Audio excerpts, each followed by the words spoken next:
welcome back to Trim the Fat. I am Rhonda Garner, and this is Shatina Brooks. We're here to start it back going, and we're happy that you're here watching. So glad to be here. We talk about fears, anxieties, and traumas, and how we've overcome those things, and how we're doing it today. Yes. How you doing, girl? I'm doing okay, girl. How about you? I don't know. It's been so long. It has, and we're going to do better. We are. But I'm glad we're here today. I am. And we got so much to talk about, but it's just a little time today. Yes, but okay. Let's just catch up. Always It does. So we're going to catch up, I guess, current events right now. So I just came back from so many things. I did Beyonce. I wasn't going to do... I went too.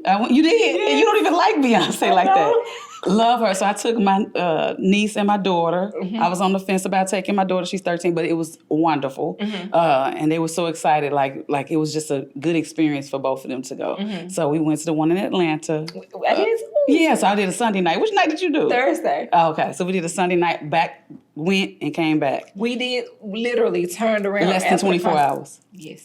Yeah, we did the same thing, but it worked out. Like I did a last minute purchase. I got a room points through my job. Didn't have to pay for that, and then had a deal from the rental car. Wow. It worked it Just on out of here. Yeah. Did you like it? I did. That was an amazing show. She's a great performer. Thank you. The stage setup was amazing. She did amazing. I have nothing else to say.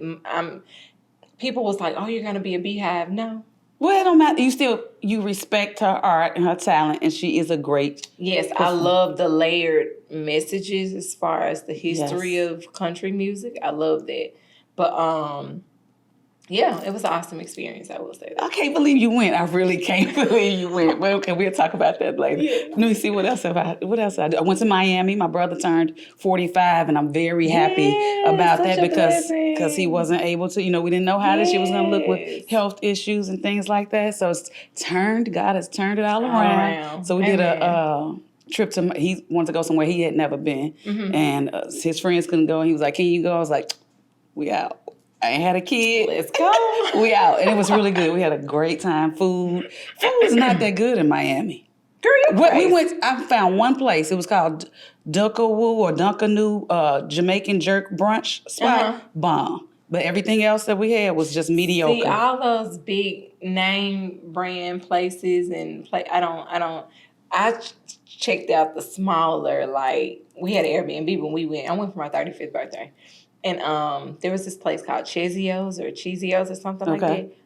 Food was so amazing. So we did like little mom pop places. Yeah, we did of course a hookah. I don't do hookah, but we did a hookah lounge. Their food was not good, of course. It's just a bar. Yeah. Then we went to another restaurant. I can't remember the name of it now, but I can say that place. You should have reached out to our friend. I know. Down there, and she would have told you. She sure would have. I went. You know how you do things on the fly, and you don't think about who you can contact. But next time. But it still had a great time. That's Shopping good. was off the chain. Yeah. So money I didn't need to spend.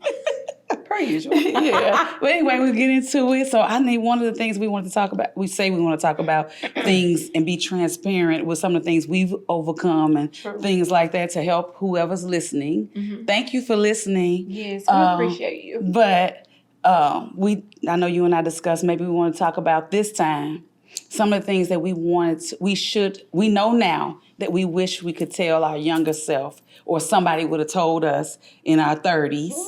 At our 30s, because we are in our 40s. That's it. We'll keep it at that. We're in our 40s. Yeah. I'm in my late 40s. I'm in my beginning. So we're in our 40s. Isn't that crazy how time goes on? But what's some of the things, have you thought about that? Like some of the things you would tell you, wish you would have known. I guess we could say that. Man, don't sweat the small stuff. I know. Even though I've heard that throughout the years through so many people, stop chasing anything. More importantly, stop chasing love. Like, work on you, fix you, learn who you are. Because at 20, 30, I didn't know who I was. I was just moving through life like a walking zombie. And it wasn't until I say 38 when I started therapy that I really found out who Shatina was. I went back and dealt with childhood pain and why this or why that. I stopped pointing the finger. I'm no longer a victim. No, you process it. You deal with your emotions. You deal with your BS, and you move forward. I got a question though. I want to talk about mine, but you said you didn't know why. What makes you think that you did not know who you were? Because for me, I feel like I did. I knew what I wanted. I knew who I was, and I knew where where I wanted to go. So when you say you didn't know who you were, what does that mean? Like I hear it all the time. Like find out who you are. Because right now we're still ever changing. We're still ever growing. Right, and we're gonna evolve from 40. I feel like I don't know who I am more today than back in my. Really? Yeah, like it's so many times where I'm like, okay, I'm indecisive. Okay. Patience sometimes with certain things, but I'm less patient with myself. But when you say you didn't know who you, what does that mean? I literally would adapt to any environment you put me in. Okay. That's not good. The person who I am now, I don't have to adapt. Exactly. I just exist. I just be. I did it for so long, as a child. I heard, oh, she's so ugly this and she's so ugly that. And I heard that for a nice portion of my childhood. So if you hear that as a child, that's going to be in your belief system. Mm-hmm. So as I became older and, you hear, oh, you're so beautiful. Oh, you're so pretty. And you are. I don't know how. Thank you. Yeah. Thank you. But I had to battle me versus me, because the me that heard she's ugly for so long didn't believe what the new me knew to be. That I am beautiful. And I'm not even talking about externally. I'm talking about internally as well. But I had to grow to become beautiful internally and too. The people that were saying that's so ugly or she's so ugly, they're ugly in the inside, and they were looking for something else probably too. And I don't know, they may have been ugly on the outside. True. But who's to determine that? Like they say, beauty is in the eye of the beholder. Right. However, some people are not mature enough or keen enough to say, okay, there's beauty. You see what I mean? Beautiful inside, right, because of who you are, what you do, and how you treat people and how you treat yourself. Exactly. And see, I didn't know how to treat myself. I never had anybody to teach, oh, this is what little girls do. This is what adolescents do. This is that. Like when I finally got that leash cut, I was buck wild. Mm-hmm. So that caused me to make decisions that weren't conducive to my growth. I was in such a foggy stage of life, from 20s to 30s. So where when I started my healing journey and I started actually deep diving into, well, why are you an overthinker? Well, why are you clingy? Why are you needy? Why, when, for instance, I was dating a guy and I would get mad when he wouldn't answer the phone for me, like livid. And so I'm just sitting there like, why does this piss me off so bad? Mm-hmm. Well, when I was little, I used to call my mom to come and pick me up, that. And so that's still stuck I made with that you. Link, right? I made that link, and there were so many other epiphanies along the way that I had to realize, like, oh, okay, now it's so much I don't care about. I have links, like when you just said about when you were that way, you would adapt and you would, now you do different. You're different. You don't have to. So I feel like for me, one of I don't know, I wasn't an overthinker. I didn't think until after I had my child or after I got divorced. I got divorced. And then after divorce, I started trying to date again at the older age. And then I started overthinking. And then I started thinking, looking at the negative things like, oh, because I heard this when I was young. Mm-hmm. She got a big old forehead. Oh, she walked like a duck, these right. type of things. So at 40 something plus, then those things started coming back to my mind. Mm-hmm. And then the external things that people look at started making a difference to me. It didn't make a difference back then to me because I felt secure. Right. And I felt strong. And I felt, and even the things that happened to me negatively when I was a child, it didn't hurt, I think, because I kept running from it, going to the next thing.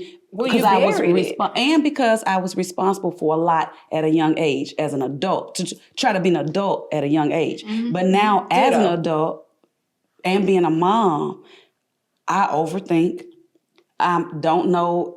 Sometimes I question if I'm, making the right decision, if I'm looking pretty in something. And I love, I love to look good going out. I love to try different things. I don't fit in I don't do the trends all the time. I do my own thing. But then I look, I be like, I'm probably not going to go because now my stomach, look at my stomach. It's fat. It's not working in this. So, but I didn't used to be like that. Right. You see what I mean? Right. So then it's like. So it's like yours is kind of opposite. Right. But I'm strong in other areas, whereas other people will say, okay, I wish I could, be like that. And I think about that and like, dang, we never know what people are admiring about us at that age, but if I could go back, if I could tell myself something, I guess it kind of segues, like connects with what we're talking about. I probably would say stay still and go through the process of grieving losses, grieving things that you felt like you wanted and it wasn't for you, but you'll see later that it really wasn't for you. You spent so much time wondering why you didn't get this or you failed at something. And I got stuck. In that, what you just said, we sought or we received some sort of validation from those things. And I used to need validation as a child because the love that I needed from both parents wasn't there. Mm-hmm. I got the love that I needed from my grandmother. So the choices that I made in men or in relationships or, even I was married for 16 years together, total 20. The person that I am today would have never chosen that person. And I don't mean that maliciously. Right. It's just who I am today, who I am now.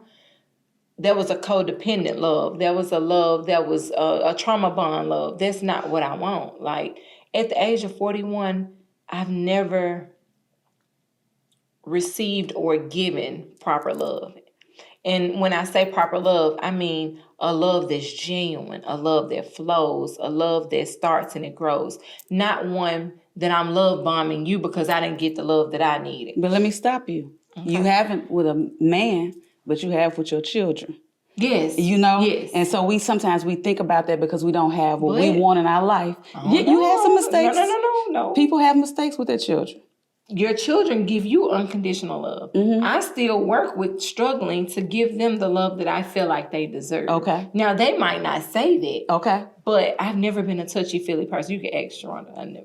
I am. I be scratching on y'all. I be broke. I'm such a touchy-feely. Years ago, that would have drove me insane. But I had to get to that point. I hated touch. When I was pregnant, don't come touch on my stomach. I don't want you to. Yes.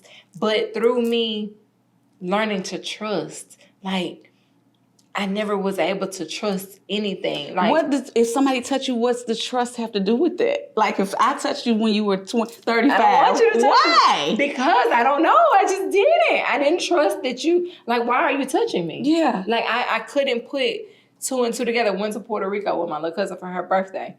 One of her best friends came and laid underneath me in the bed in Airbnb. I'm sitting there going crazy. I text her. I said, why is she on me? Why is she near me? Can you get your friend? Like, literally, that was my thought. And she because you felt so uncomfortable. I was so uncomfortable. And, like, literally, I'm trying to, like, in some kind of way, get her away from me. And we recently had this conversation. I explained this to her. The me today, girl, it wouldn't faze me at all. Yeah, I mean, I can see it. If you're like that with everybody, but sometimes you can feel energy and don't want to be around the person. You can't trust it. This was just like nobody. I don't want you to touch me. Okay, just when you were married, just your husband. I had moments, like when I was pregnant, of course I would let him touch my stomach or touch my belly. But there was moments where, I would reject him. It was me projecting my rejection issues onto him, though. Like, he used to tell me all the time, oh, I feel so rejected, yada, yada, yada. And it was, again, me projecting my BS onto him. But I had to realize that through me working on myself, through me taking time to figure out, Shatina, well, why? Because here's my thing. I don't want to take this set of BS into my next relationship. Right. You know what I'm saying? Right. I gotta fix me. I gotta find out what it is that, why do you crave this? Because I'm a love girl. I'm a love girl by heart. Like, I love. I do too. But I love, when you said something about being rejected, I feel like it's with Nadia too. With Nadia. So if she's a touchy-feely too, so she likes to be up under me, right? Mm-hmm. And so I know I'm happy with that because she's getting older now and sometimes she don't want to do it. This whole weekend, and she knows I've been kind of under the weather. Yeah. She gets close. So then I got up and she was like, oh, you don't want to be with me anymore? Because she had her hair. I said, no, I'm just walking away for a bit. So I know that she likes to touch, and I do too. But she felt rejected by me just leaving and walking away. I noticed that I've been like that my whole life because I have been hugged. I love touch. And I feel like maybe somebody I come in contact with, if it be a guy or whatever, and we end up in a relationship, if he's not touchy-feely or doesn't explain to me why, I'm going to feel rejected. Okay, let's stay there. Because I crave that in a love perspective aspect right now. But me giving that to my children, my daughter is the same way. She's so touchy-feely, she wants to be underneath me. And I got so emotional when I was talking to my cousin because she finds that in my cousin Christina. Mm-hmm. And I love that dynamic for them. Mm-hmm. You know, I'm not that mom that, I'm jealous of their relationship. Right. No, I am grateful to God that she has her. You know what I'm saying? And so I try to be, me and my kids think, let's get on the couch and watch movies. Yeah, we do that too. You know, me and Jalea watch movies or whatever. And so I have to sit through the cringe of her possibly wanting to be under me. And my daughter grits her teeth, or she used to grit her teeth. My daughter moves so much, so when she's under me, she gotta, girl, be still. Yeah. Little baby, be still. Even when Please. sometimes she wants to sleep with me. Nadia too. It And might not she just stop. moved. Jalea, be still. I need, you know. So I'm saying that to say, and I'm going to talk to my therapist about this. Why is it that I want and crave that from my person, but with my children, it's hard for me to be able to reciprocate that, you know? And I fight against that, and I just walk up to them and just give them a hug, you know, give them a hug, give them a kiss. We have days where, like, me and my kids got a love language. Yeah. That's what I love. Me and my kids got a love language. Yeah. And sometimes I think, like, do they love me? Or, you know, I try not to have that relationship that I had with my parents with them, you know, like, hey, is this something y'all want to talk to me about? I apologize to my kids often. When I say often, hey, I got that wrong. I'm sorry about that. That's good. How can we sit down and do better? What can I do better as a mom?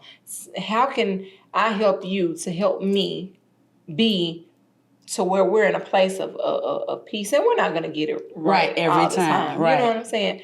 But it's so weird to me that I crave intimacy. Yes. Now, I ain't saying 24/7 because I don't need nobody under me 24/7. Me either.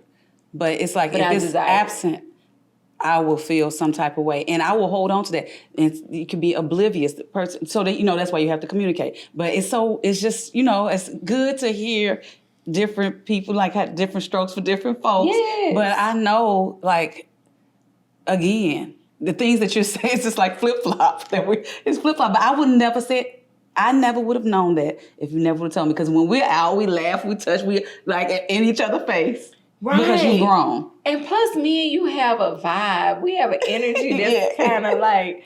Yeah. It's like magnetic. Right. Yeah. And when we're out, like, we gravitate towards each other. You know, now, we've never been in each other's space 24/7 to know. We might get on each other's nerves. But when I don't see that. I might get on yours. But I don't see you get on yours. Run. I don't see that happening. I don't. But, you know, we just don't know because we're not in that, you know, in the vicinity with each other within that time frame. But I also just, I don't know, girl, it's a lot. It is a lot. So that's one thing you say, okay, you said. So another thing, like I said, I would tell my younger self, you know, don't run from, deal with the things. I guess because I didn't really know how to deal with the things. Mm-hmm. Now I'm having to deal with the things. Mm-hmm. So like I have to help other people. Like, people think I have an answer for certain stuff. I will have an answer. I've met so many people, and that's why I know people make the world go round. I know it, one person or 100. I always believe this, that you come in contact and encounter people that you will never see again. It happens to me all the time. And they left something with you. Or I left something with them. Yep. It always happens this way. And I'll be like, okay, God, that's why you had me come this way. Or that's why, because you wanted me to be the light in them. Or you wanted them to say something to me to confirm something I've been thinking about. Yes. It happens so often. So I know that it's not by chance any encounter, and we're not supposed to refuse when people are trying to say, not dudes trying to holler at you and stuff. When people are trying to connect with you, and you see that, we're not supposed to run from that. I don't think, because there's something. Why are you running? Are you overwhelmed? Sometimes you can be like, I'm busy, I gotta go do this, or I have to be somewhere. Right, but you're overwhelmed and you're running, so you won't have to deal with the things that's making you overwhelmed. Mm-hmm. You're overstimulated. I do it all the time. Phones overstimulate me. I have to turn the I have to turn. I've learned to do that. It irritates my soul. I've learned to do that. Yeah. You said something else. I had two things. You run from it, and then what was the I last? was saying, you encounter the people and You're walking in your purpose.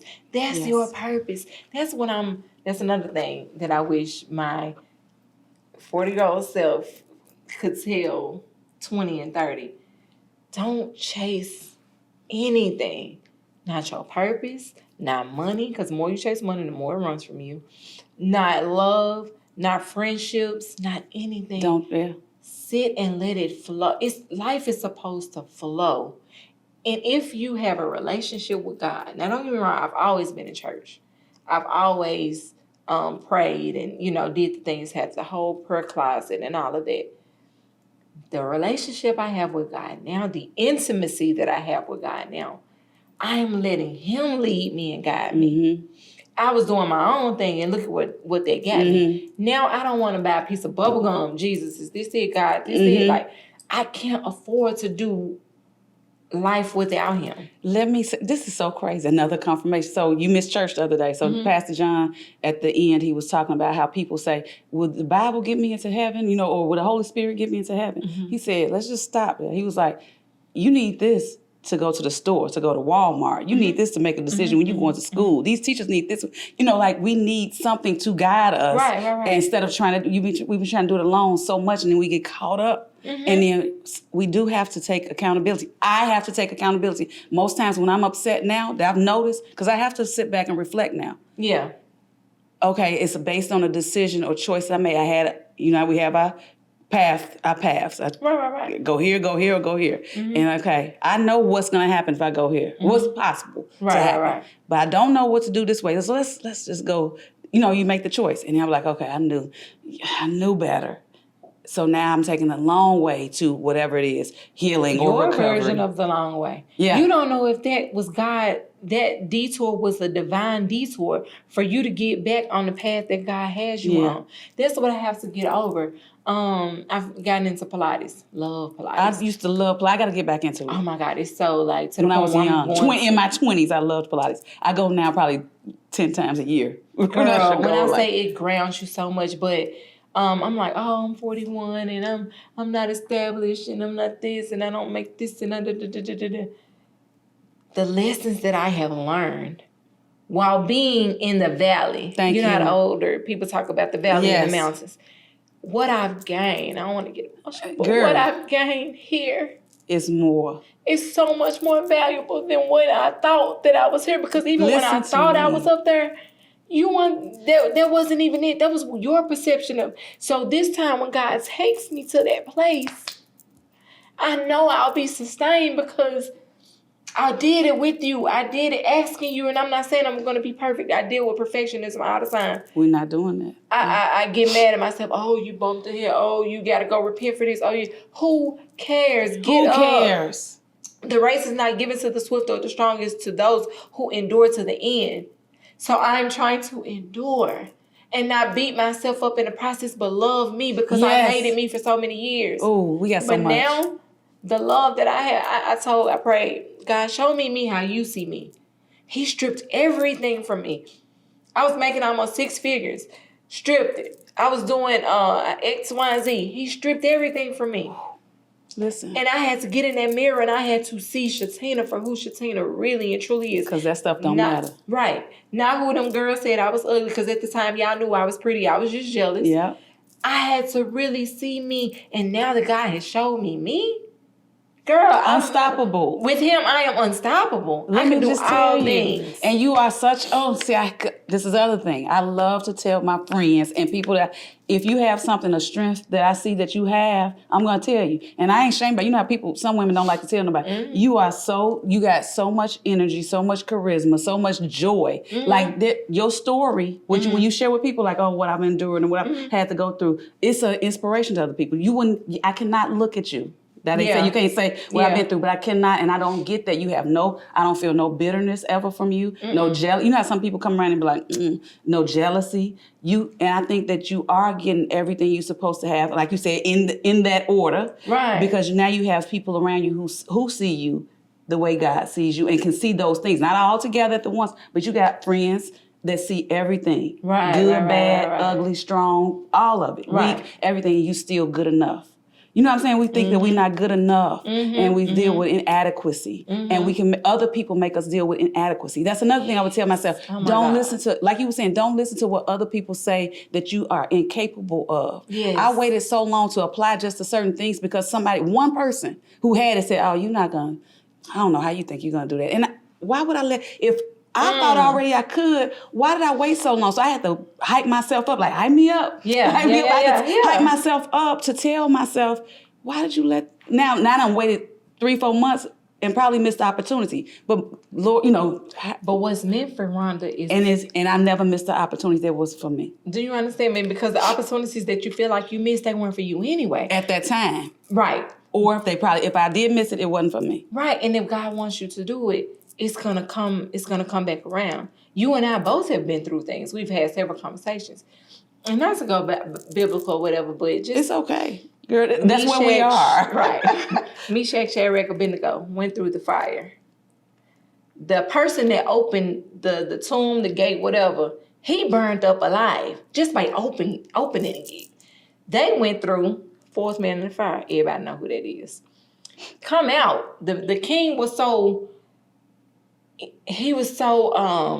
something. He was so something. He had to run down and go open the door for them to come out.